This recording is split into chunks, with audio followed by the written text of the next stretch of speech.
যাদের প্রচন্ড আর্থিক কষ্টে ভুগছেন, আটকে থাকা কাজগুলো কিছুতেই আপনি তুলতে পারছেন না, প্রতি মুহূর্তে একটা চাপে পড়ে যাচ্ছেন, একটা মানে আপনার অস্বস্তি বোধ হচ্ছে, কি করবেন?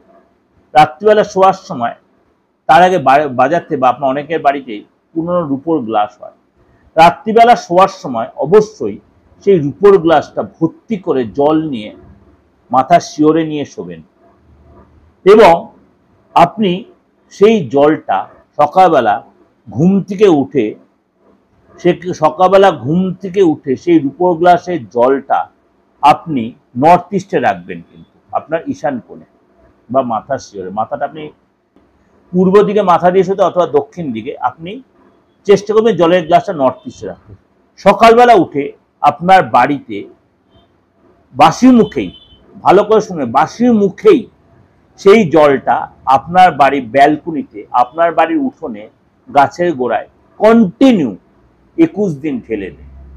দেখবেন আপনার যে আটকে থাকা কাজগুলো আপনি কিন্তু এখান থেকে উদ্ধার করতে পারবেন। করে দেখুন, কন্টিনিউ করে দেখুন এই কাজটা। স্টিলের গ্লাসে রাখবেন না, লোহার আপনি কাঁচের গ্লাসে রাখবেন না। যদি একান্ত রূপোর গ্লাস না, আপনি কাঁসা বা পেতলের গ্লাসে রাখতে পারেন। করে দেখুন, আপনার যে কাজগুলো আটকে সেখানে আপনি অনেকটাই বেরিয়ে আসতে পারবেন।